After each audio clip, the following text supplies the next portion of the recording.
At brunch, my mom said, if it wasn't out of pity, no one would have invited you. I just sipped my coffee and smiled.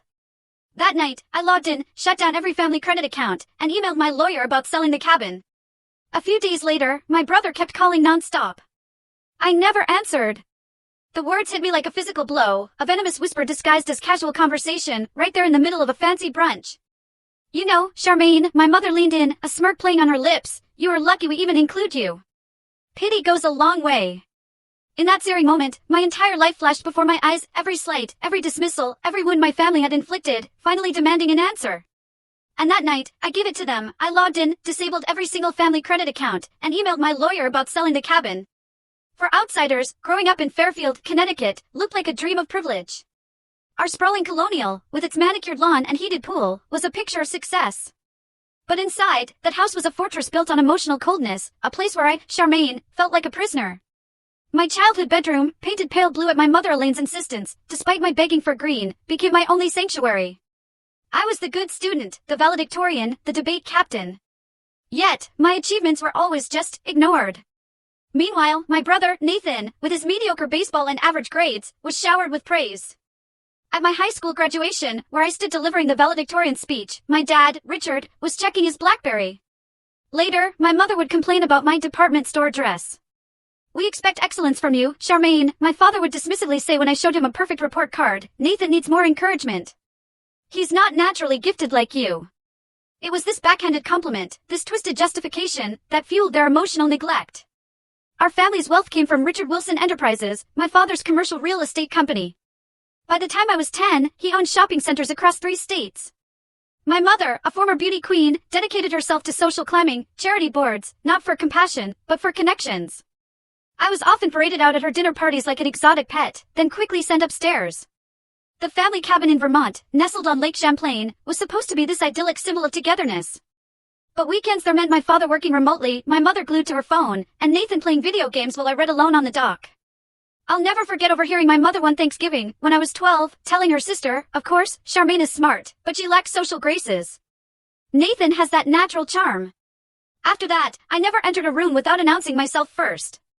When I got a full scholarship to MIT for computer science, my parents seemed disappointed. We could have paid, my father said, as if my achievement diminished them. Nathan, on the other hand, went to Boston College with mediocre grades, and they paid for everything, including an off-campus apartment. But college was where I truly found my power. I developed a stock prediction algorithm that caught the attention of investment firms. By graduation, I turned my scholarship stipend into a modest investment portfolio. And ironically, this very financial acumen would lead to my deepest entanglement with their money. See, Nathan lost 40 grand in a single weekend trading penny stocks. That's when my father asked me to keep an eye on things. That vague request slowly evolved into me becoming the unofficial family financial advisor by my late 20s. I set up trusts, managed their investments, optimized their tax strategies, and digitized their entire financial infrastructure. Automated bill payments, secure account access systems, redundancies, systems only I fully understood. All while building my own career as a senior developer at a financial software firm. My own apartment in Cambridge was deliberately modest, a 2-bedroom condo filled with industrial furniture and walls lined with books. That was my true home. There, with my chosen family, friends like Sophia and Jordan, we'd have wine nights, real conversations. They saw me, really saw me, in a way my biological family never did. Yet, I clung to this stubborn hope that maybe, just maybe, they would eventually see me too. Each birthday, holiday, family event, it just reopened wounds. I kept returning, managing their money, offering expertise they simultaneously relied on and dismissed. Charmaine has her little computer job, my mother would tell her friends, patting my hand, making any objection seem oversensitive. My father remained emotionally distant, buried in work. Nathan, meanwhile, joined his father's business, a VP in title only, while junior employees did his actual work. The irony was never lost on me, they treated me as insignificant, yet I controlled the very digital infrastructure of their financial lives. Every password, every account, every automatic payment flowed through systems I created. They needed my expertise while pretending it was trivial. This tension, this unsustainable contradiction, had been building for years. Then came the text, a Wednesday afternoon, while I was debugging code, family brunch Sunday at Maison Bleu, 11 a.m. Your presence expected. No please, no question mark, always an imperative with my mother. What she didn't know was I'd recently discovered disturbing transactions. Routine maintenance on family accounts revealed Nathan had withdrawn nearly $80,000 from his trust fund over 2 months. ATM withdrawals near Mohegan Sun Casino. I'd quietly investigated, found secret credit cards with astronomical balances. His gambling addiction explained his jittery behavior, his constant requests for temporary loans. My parents were completely oblivious, blaming his ex-wife Vanessa's divorce settlement. This put me in an impossible position: expose him, cause chaos, conceal it, become complicit. And then there was the Vermont cabin. They were renovating it without consulting me, despite my partial ownership. My grandmother had specifically designated the library there for me in her will, and they were tearing it out. These tensions were simmering as I reluctantly agreed to brunch. Saturday night, I prepared meticulously. A charcoal gray sheath dress, conservative but expensive enough to withstand my mother's scrutiny. I rehearsed neutral topics, set mental boundaries. Sunday arrived, bright spring sunshine mocking my internal storm. I drove my modest Audi to Maison Bleu, an overpriced French bistro my mother picked for its visibility. I arrived precisely on time to find them already seated. My father, distinguished in his tailored suit. My mother, pearls and fresh highlights. Nathan looked haggard, shadows under his eyes, a slight tremor in his hands as he constantly checked his phone. Charmaine darling, 15 minutes early is on time, my mother greeted me as I sat, instantly setting the tone. The waiter arrived. Mimosas for the table, my father declared without consulting anyone. Charmaine will have coffee. Black. She avoids alcohol because of her migraines. Untrue. I avoided alcohol around them because I needed my full faculties. Actually, I'll have a sparkling water with lemon and coffee, I corrected quietly. My mother sighed dramatically. Always the difficult one around us. Other families around us were engaged, laughing. A father at the next table cutting pancakes for his daughter. An elderly couple holding hands. Their genuine connection painfully highlighted the performative nature of our gathering. When our food arrived, my mother criticized my avocado toast as predictable, then gushed over Nathan's steak and eggs, despite his obvious hangover. How's the programming job? My father asked, glancing at his watch. Software development, I gently corrected. My team just launched a new financial security platform, acquired by 3 major banks. How nice, my mother interrupted. Nathan just closed the Westfield development deal. $40 million. Nathan shifted uncomfortably. I knew, from my access to the company accounts, that the Westfield deal had fallen through weeks ago. Another lie maintained for appearances. Congratulations, I offered neutrally, watching him avoid eye contact. The conversation continued, my mother dominating, discussing country club gossip and subtle digs at my perpetual single status. Jennifer Wilson just got engaged, her 3rd marriage, and here you are still waiting for your first. Though, with your particular personality, perhaps independence suits you better. I noticed a young server watching our table with concerned eyes, probably recognizing the undercurrents. She gave me a small, sympathetic smile as she refilled my water. We expect you at the cabin renovation reveal party next month, my mother announced suddenly. We've invited everyone who matters. I wasn't aware renovations had been approved, I replied carefully. As a partial owner, I should have been consulted. My father waved dismissively. Legal technicality. Your grandmother was sentimental. The renovations are necessary for modernization. The library was specifically designated for me in her will, I pointed out. That musty room with all those books nobody reads? It's becoming a media room. Nathan needs space for entertaining clients, my mother declared. Besides, you hardly visit anyway. My chest tightened, but I kept my composure. I visit monthly to maintain the property and accounts. Speaking of accounts, Nathan interjected nervously, I might need some adjustments to my access levels for business purposes. He wanted higher withdrawal limits to fund his gambling. Before I could respond, our food arrived, momentarily pausing the conversation. My mother exchanged glances with my father. That unspoken communication. Charmaine, my mother began after the server departed, her voice taking on that syrupy quality that always preceded her cruelest remarks. We've been discussing your role in family matters. My father cleared his throat. Your expertise has been valuable, but Nathan is taking a more active interest in the financial aspects of the business. Translation, they wanted to reduce my visibility to hide Nathan's problems. I see, I replied, cutting my avocado toast into precise triangles. That would require significant transitions. The systems are complex. You always complicate things, my mother sighed. Nathan has a financial advisor from Goldman Sachs now, a much more professional arrangement. I knew it was a lie. No professional would approve Nathan's current behavior. The brunch continued, the tension mounting, an inescapable march toward the moment that would finally shatter my long-suffering patience. The pivotal moment arrived as our plates were cleared. A family nearby, their genuine affection obvious, a father helping his daughter cut pancakes, a mother listening intently to her son's story. My mother noticed me watching them. Some people are naturally suited for family life, she remarked pointedly. It requires a certain warmth and flexibility. I sipped my now lukewarm coffee, saying nothing.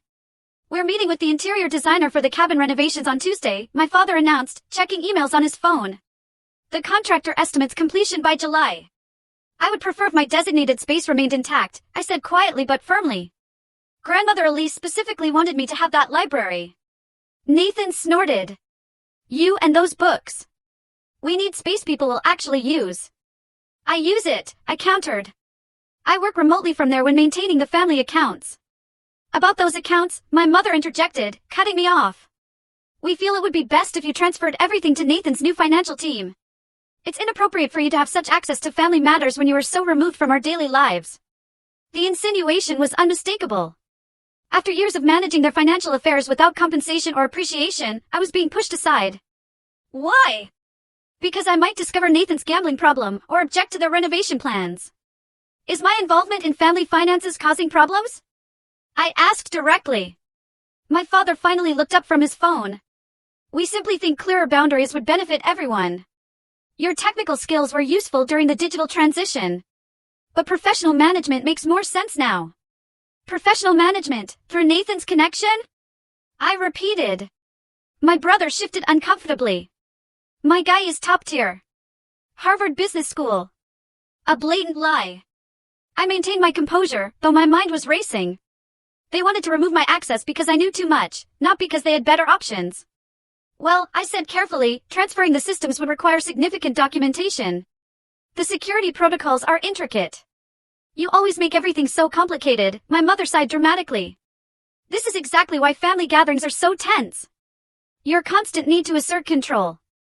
I don't need to assert control, I replied. I designed the systems you all rely on. Transitioning requires proper procedures. My mother placed her napkin on the table and delivered the line that would change everything. Leaning forward with that smirk, she said, You know, Charmaine, you are lucky we even include you in family matters at all.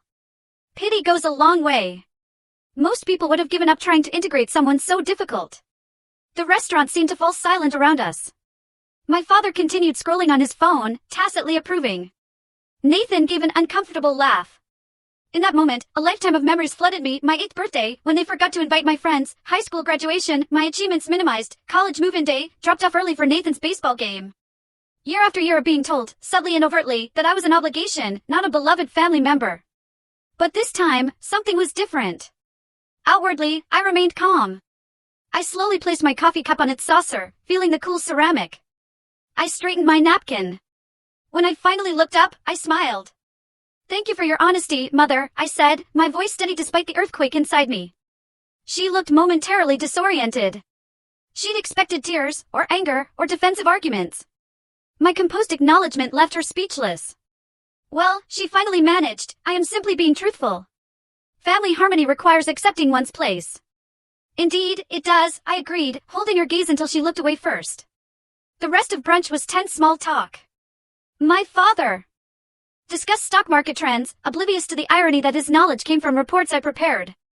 Nathan checked his phone, probably monitoring betting odds. My mother picked apart the attire of other patrons. I observed them, as if from a great distance. My father, using work to avoid emotional engagement. My mother, weaponizing social expectations to maintain control. Nathan, enabled and coddled into entitlement. And me, the competent one, simultaneously relied upon and diminished. When the check arrived, my father handed over his platinum card, connected to accounts I had established.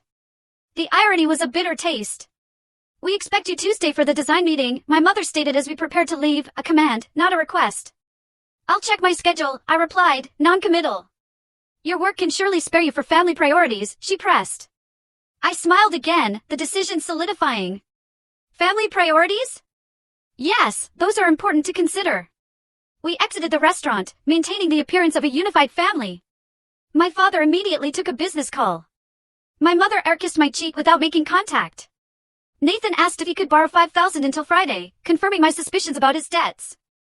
I'll see what I can do, I replied, knowing already what my answer would be.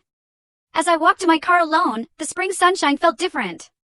The weight I had carried for decades was unbearable, but beneath it, a tiny seed of resolve had taken root. My mother's cruel words echoed, but now they felt like permission, not punishment. If pity was the only reason for my inclusion, then perhaps it was time to remove myself from the equation entirely. And in doing so, I would finally establish the boundaries I'd failed to create for 35 years.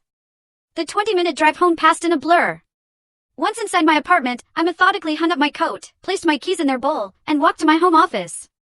Only then, surrounded by my books and achievements, did I allow the emotional dam to break. Tears came silently at first, then in heaving sobs that bent me forward in my chair. "You are lucky we even include you." The words replayed in an endless loop. 35 years of seeking approval from people constitutionally incapable of giving it. Decades of managing their financial affairs while being treated as an inconvenient obligation. After 15 minutes of raw, guttural release, I straightened up, wiped my face, and opened my laptop. Grief would have its time, but first, I needed information and a plan. I logged into the family financial dashboard I had created.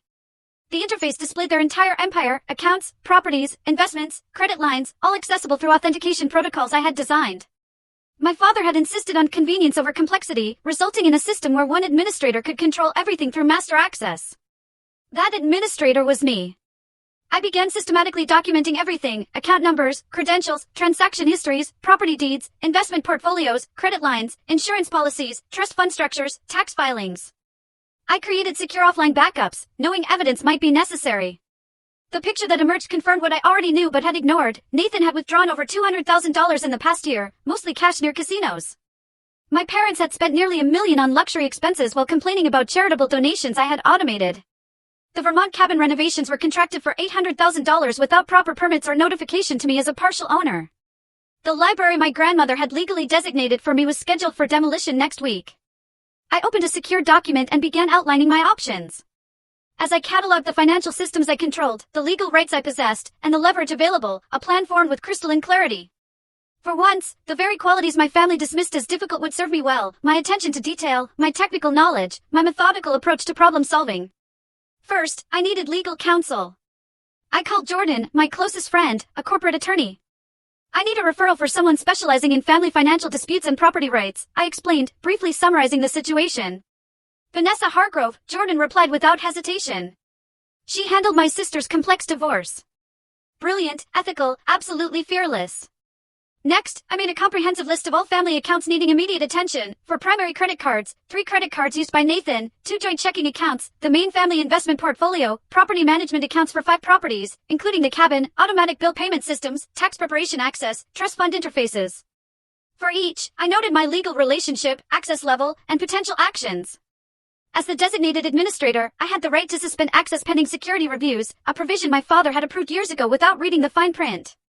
I reviewed my grandmother Elisa's will regarding the Vermont property.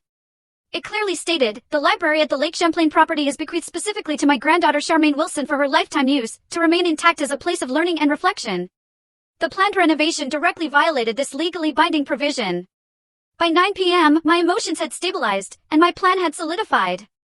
I would not act from anger, though anger was justified. I would not seek revenge, though the opportunity presented itself. Instead, I would simply stop protecting them from the consequences of their actions while asserting my own legal rights. I prepared a simple meal, eating mechanically while reviewing potential outcomes. My family would be angry. They would threaten. They would cajole. They might even temporarily seem remorseful. But decades of patterns predicted they would never genuinely acknowledge their behavior or truly change. After dinner, I called Vanessa Hargrove's office and left a detailed message. Then I wrote emails to my supervisor requesting 2 personal days and to my therapist asking for an emergency session. Self-care would be essential during this transition. At precisely 11 p.m., I began executing the first phase of my plan. I logged into the master financial dashboard with my administrator credentials. First, I disabled automatic payments on all family credit cards, leaving them active but removing the safety net that prevented late fees. Then, I changed the security protocols on the investment accounts to require dual authentication, effectively freezing access until new protocols were established. For the family checking accounts, I left them operational but removed the overdraft protection I had established. Nathan's secret credit cards, obtained through his connection to family accounts, would be the first to feel the effect when his automatic payments failed. Finally, I composed an email to the family attorney regarding the Vermont cabin renovation. "Dear Mr. Steinberg, I am writing regarding the planned renovation of the family property at Lake Champlain, Vermont. As you are aware, I am a partial owner of this property with specific provisions regarding the library as established in Elise Wilson's will, attached. I have not approved the current renovation plans, which include demolition of this space. Please advise the contractors that work must cease immediately pending legal review. I have copied the relevant county permitting office to ensure compliance. I have retained separate counsel in this matter. Please direct future communications to Vanessa Hargrove at Hamilton Legal Partners. Regards, Charmaine Wilson. I sent the email with supporting documentation attached, copying the contractor's permitting office and Vanessa Hargrove's office. As midnight approached, I completed the final step. I composed a brief, factual email to my parents and brother. I'm stepping back from management of family financial affairs effective immediately. Security protocols have been updated to protect accounts during this transition. I have also addressed the legal issues regarding the Vermont property renovation through appropriate channels. I will be unavailable for direct communication for the foreseeable future as I reassess my relationship with this family. Charmaine. I clicked send, then systematically logged out of all accounts. I turned off my phone, knowing the notifications would begin soon. For the first time in years, I felt the weight of family obligation lift from my shoulders. In its place was not vindication or triumph, but something quieter and more profound, the beginning of freedom. The next morning, I woke before my alarm, feeling strangely lighter despite the confrontation looming. I went through my usual routine with deliberate mindfulness, brewing coffee, stretching, 5 minutes of meditation, small acts that grounded me in my own life, not in their drama. At 8 a.m., I powered on my phone, 17 missed calls, 23 text messages, 9 voicemails. I ignored them all, instead calling Vanessa Hargrove's office. Her assistant had already scheduled an emergency consultation for 9:30. I'll need all documentation regarding property ownership, financial systems, access agreements, and any written communications about the renovation, the assistant advised. Already compiled, I assured her, having spent the early morning organizing digital files. Before leaving, I took additional security measures, changed all my personal passwords, removed family members from my emergency contacts, activated enhanced security on my personal accounts. I also withdrew $4,000 in cash from my personal savings, knowing financial warfare might escalate quickly. Vanessa Hargrove's office occupied the 14th floor of a sleek downtown building. The attorney herself projected composed confidence. Her gray suit impeccably tailored, her handshake firm. Jordan speaks highly of you, she said, gesturing me to a seat. He mentioned this involves complex family financial entanglements and property disputes. For the next hour, I outlined the situation with clinical precision, providing documentation for each claim. Vanessa asked incisive questions, taking meticulous notes. Based on these documents, your position is legally sound, she concluded. The cabin library provision is explicitly protected in the will.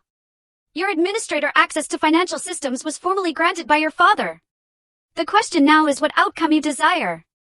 I want 3 things, I replied. First, protection of my legal rights regarding the Vermont property.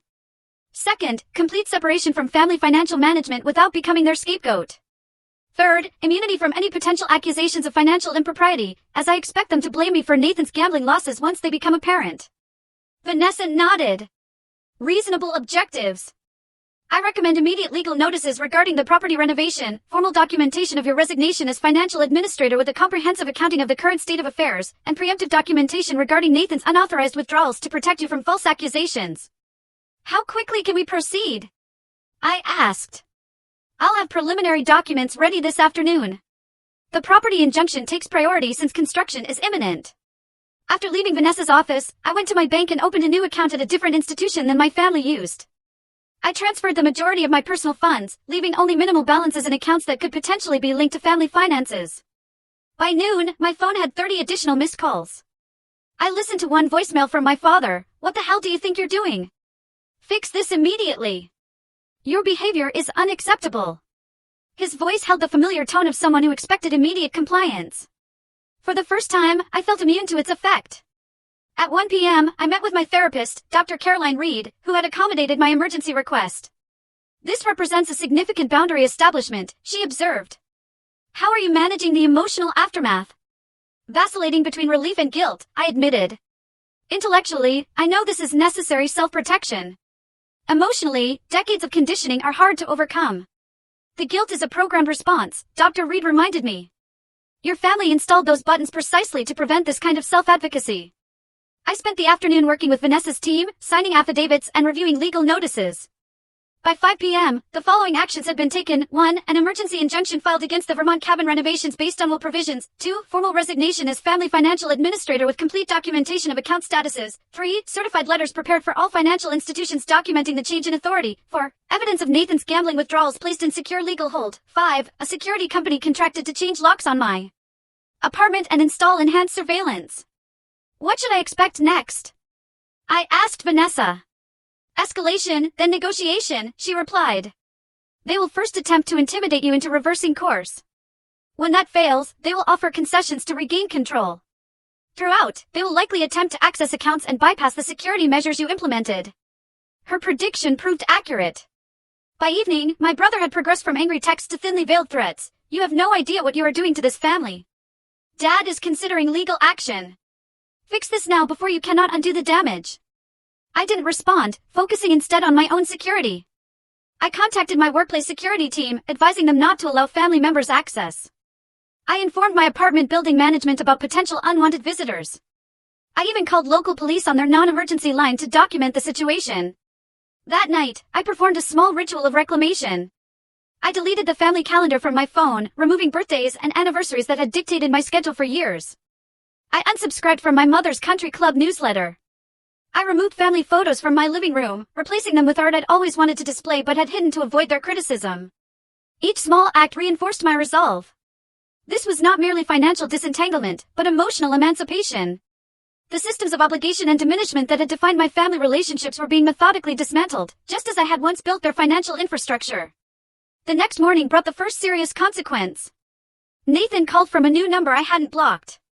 The credit card company declined my payment, he said without preamble when I answered. I need $30,000 by tomorrow, or there will be serious problems. What kind of problems? I asked calmly. Casino markers, he admitted after a pause.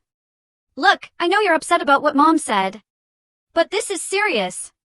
These are not people you mess with.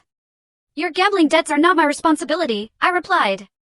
But you're the one who disabled the payment systems, he shouted. You did this on purpose. I resigned as administrator after being told my involvement was no longer wanted. I responded evenly. The transition has consequences. Dad is furious. He can't access the investment accounts. Mr. Phillips at First National Bank can help him establish new security protocols. I provided complete documentation in my resignation letter. This is not a game, Charmaine, Nathan warned. You are destroying the family. The family was destroying me, I replied, then ended the call. Within the hour, my father attempted similar tactics through his attorney, who called Vanessa directly. She later reported they demanded immediate restoration of all access in exchange for discussing my concerns about the cabin renovation. I advised them that access protocols were changed as part of your formal resignation from financial management duties, with complete documentation provided for continuity, Vanessa explained. Regarding the cabin, I informed them that construction must cease immediately, pursuant to the injunction, which has already been served to the contractors. By the third day, the initial shock tactics gave way to the predicted negotiation phase. My mother sent an email with a very uncharacteristic apology. Perhaps my words at brunch were hasty. Family disagreements are normal, but should be resolved within the family. Please call so we can discuss restoring the accounts and moving forward together. I forwarded it to Dr. Reed, who responded, classic minimization and attempt to re-establish control. Notice how the apology is vague, includes no specific acknowledgement of harm, and immediately pivots to demands. I did not respond to my mother's message or to subsequent attempts at contact from any family member. Instead, I focused on rebuilding my life without the constant drain of their needs and expectations. Each day without managing their finances or absorbing their criticism felt like recovering from a long illness, strength returning gradually but steadily. The first month after what I now call the brunch incident passed in a blur of legal proceedings, financial disentanglements, and personal recalibration. My family cycled through predictable stages: anger, threats, bargaining, and finally, strategic reconciliation attempts. Nathan was hit hardest by the immediate consequences. Without access to family funds, his gambling debts came due with no safety net. According to mutual acquaintances, he was forced to sell his luxury condo and move into a modest apartment. His Mercedes was repossessed.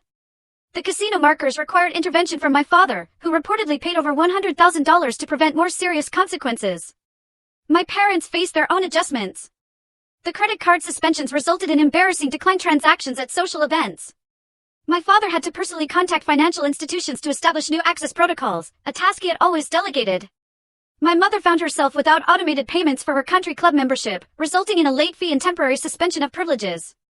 The Vermont cabin renovation became a legal battle that quickly expanded beyond the library. County inspectors, alerted by Vanessa's filings, discovered multiple code violations and insufficient permits. Construction was halted indefinitely, pending comprehensive review. My parents faced potential fines for proceeding without proper approvals. Through all this, I maintained strict communication boundaries. All contact went through Vanessa, who provided me with weekly summaries rather than forwarding every message.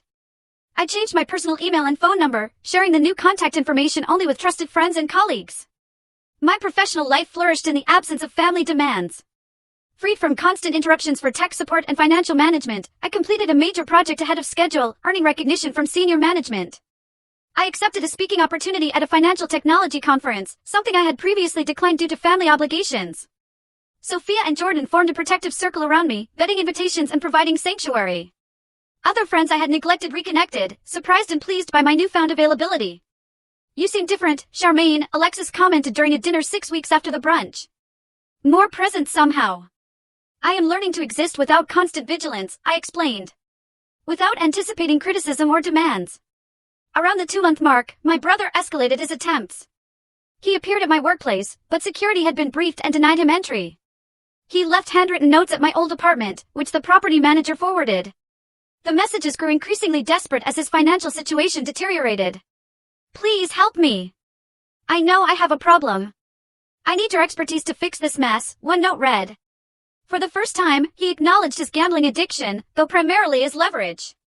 My parents adopted different strategies. My father attempted to use business connections to pressure me, having colleagues casually mention family concerns during professional interactions. My mother spread strategic misinformation among her social circle, portraying herself as the worried parent of a daughter having a breakdown. "We're giving her space during this difficult time," she told mutual acquaintances, recasting my boundary enforcement as mental instability. 3 months after the brunch, I received an unexpected communication. The Vermont town clerk contacted me directly about the cabin property. "We have received inquiries about selling the property," she explained. "As a registered owner, your signature would be required. I wanted to confirm you were aware of these discussions." This was the first I had heard of selling the cabin. Apparently, facing renovation complications and unable to use the property as planned, my parents were attempting to liquidate the asset without involving me directly. Vanessa immediately filed additional legal notices protecting my ownership interest. "They cannot sell without your consent," she assured me. This appears to be a pressure tactic. Indeed, the following day brought the first direct communication from my father in months. "The cabin situation has become untenable due to your obstruction. We have interested buyers prepared to offer $7 million. Your share would be substantial. Contact me to discuss terms if you want to be included in this opportunity." The implicit threat was clear: cooperate or be excluded somehow. Vanessa advised that no legal mechanism existed for them to sell without my consent, making this an empty threat designed to prompt engagement on their terms. I did not respond. For months after the brunch confrontation, financial reality forced more significant changes in my family.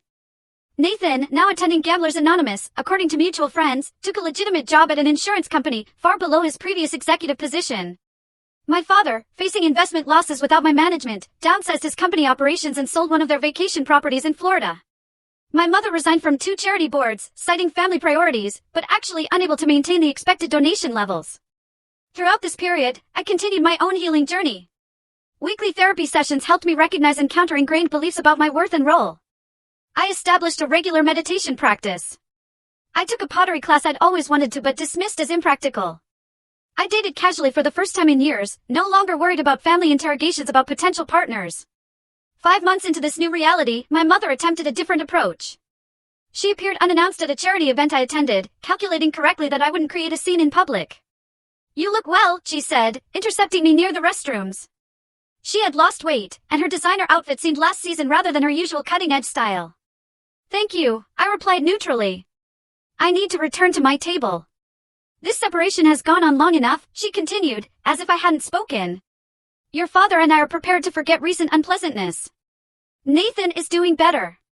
The family needs to reunite." "I am not available for that discussion," I stated calmly. "We are still your family," she insisted, a familiar edge entering her voice. "You cannot simply erase 35 years of history." "I am not erasing history," I replied.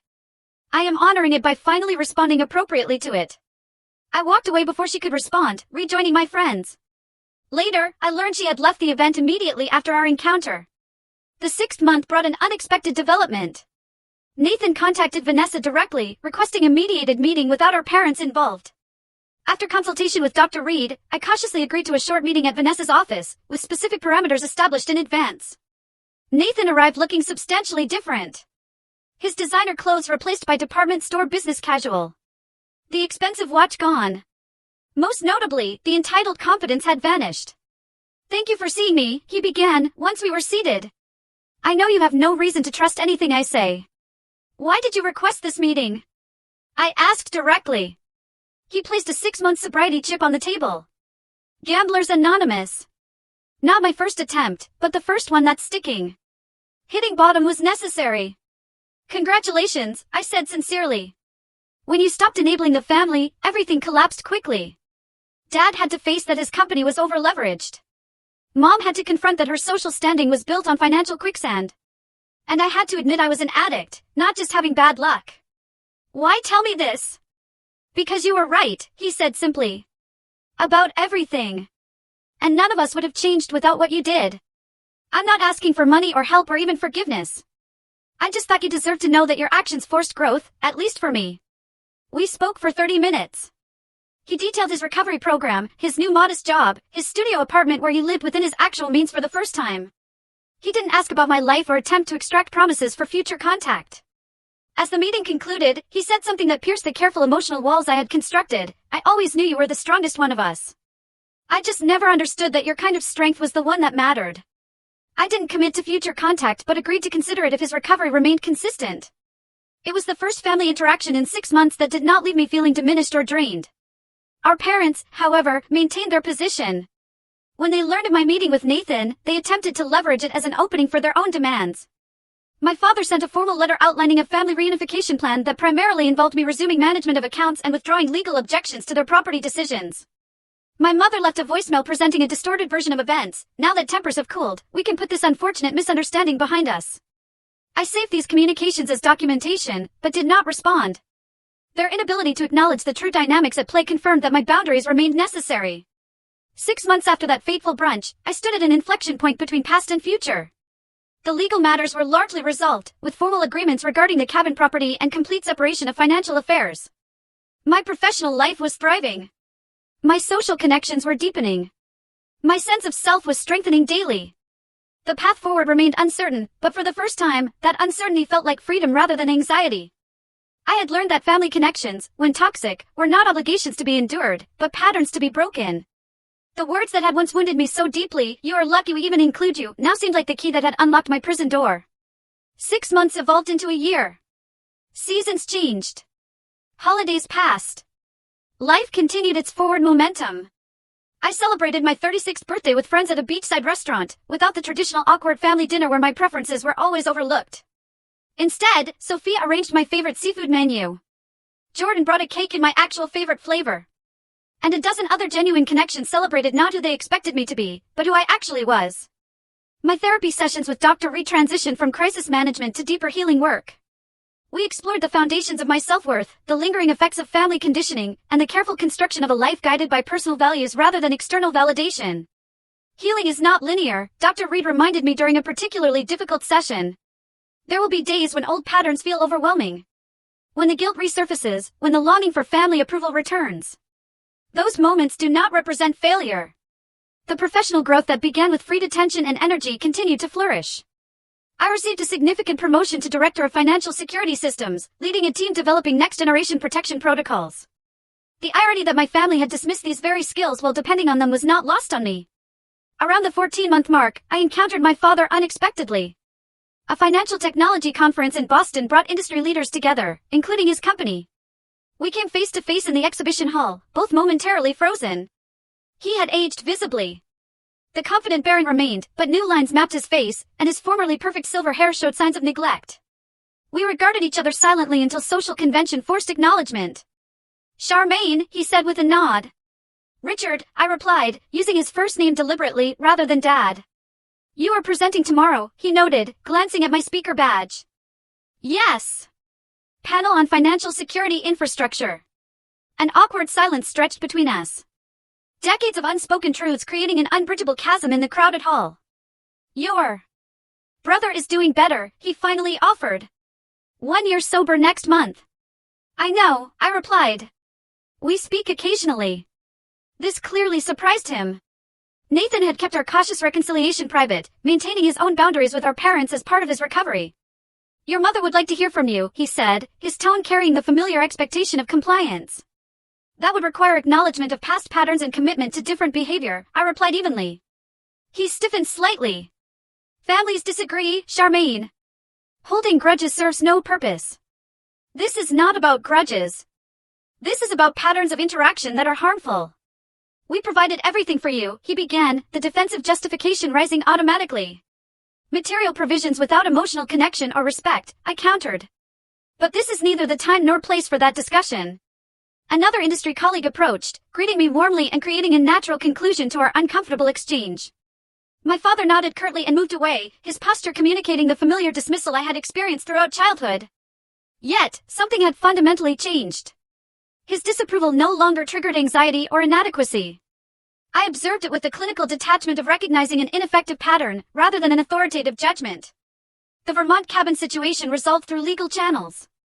Eventually, unable to renovate as planned due to permit issues and my protected interest in the library, my parents ultimately proposed a buyout of my ownership share. After careful consideration and consultation with Vanessa, I agreed to fair market terms that recognized both my inheritance rights and the property's appreciated value. I used part of the proceeds to purchase a small waterfront cottage on a quiet lake in New Hampshire. The property featured a wall of windows overlooking the water and ample built-in bookshelves throughout. It became my weekend sanctuary, the place where I could hear myself think without the echoes of family criticism.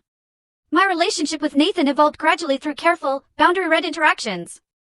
Our monthly coffee meetings provided space for authentic connection without the distorting presence of our parents. He maintained his sobriety, worked his program faithfully, and slowly rebuilt his life on a foundation of accountability rather than entitlement. I dream about gambling almost every night, he confessed during one meeting. My therapist says that's normal, that the neural pathways take years to reform. What helps when the urges come? I asked.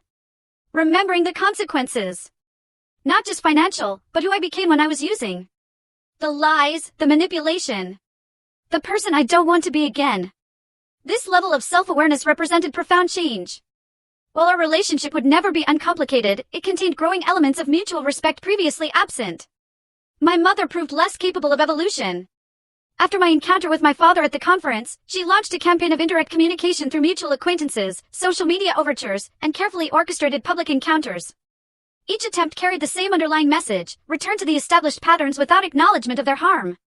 I maintained consistent boundaries without malice. When we inevitably encountered each other at a mutual friend's wedding, 18 months after the brunch, I remained cordial but distant. She approached during the reception, champagne flute in hand as armor. You look thin, she observed, the familiar criticism packaged as concern. Are you eating properly? I am well, thank you, I replied, neither accepting nor challenging the implicit judgment. This arrangement has gone on long enough, she declared, lowering her voice. People are talking. It reflects poorly on the family. The reference to appearances rather than the relationship confirmed nothing fundamental had changed. I am not estranged, I corrected calmly. I am establishing healthy interaction patterns. By cutting off your own mother? Her voice carried the wounded tone she had perfected over decades. By requiring mutual respect as a condition of a close relationship, I clarified. She shook her head slightly, unable to process a paradigm where her behavior, not my reaction to it, created the current reality. You always were difficult, she sighed, falling back on the familiar narrative. No, I said with newfound clarity. I was always clear about my needs and boundaries. That clarity was labeled difficult because it did not serve others' preferences. Our interaction ended shortly after, with neither resolution nor escalation. Like my encounter with my father, it confirmed that while people can change, not everyone chooses to. Some remain committed to narratives that preserve their position, regardless of the relationship cost. 2 years after the brunch that catalyzed transformation, I sat on the dock at my New Hampshire cottage, watching the sunset paint the lake in gold and crimson. A journal rested in my lap, its pages filled with reflections on the journey from that momentous Sunday to the present. The healing process had been neither linear nor simple. Certain dates still triggered emotional echoes. Holidays carried complicated memories. Dreams sometimes replayed old family dynamics with painful clarity. Yet, the overwhelming trajectory pointed toward wholeness rather than fragmentation, growth rather than stagnation. I had learned crucial lessons through this painful but necessary separation. True family is defined by mutual respect and care, not biological connection or obligation. The chosen family I had built around me demonstrated this daily through authentic interaction. Boundaries are not punishments, but essential elements of healthy relationships. By establishing and maintaining clear expectations about treatment, I had created space for genuine connection where possible, and protection where necessary. Financial entanglement often masks emotional manipulation. The appearance of generosity through material provision, while withholding emotional support, creates toxic dependency. True independence requires both material and emotional autonomy. Healing begins with acknowledging reality rather than preserving comfortable illusions. By naming the dynamic accurately, "You are lucky we even include you," I had been able to respond appropriately, rather than continuing patterns of diminishment. Most importantly, I had learned that self-worth cannot be externally validated. The approval I had sought for decades could never have fulfilled its promise because it was conditional on my utility rather than my inherent value. True security came from within, from living authentically aligned with personal values rather than external expectations. As darkness settled over the lake, I closed my journal and watched stars emerge in the clear northern sky. The future remained unwritten. Perhaps continued healing would eventually allow new forms of family relationship based on mutual respect rather than historical patterns. Perhaps some connections would remain necessarily distant for emotional health. Either outcome represented success rather than failure, because both honored authentic needs rather than obligatory roles.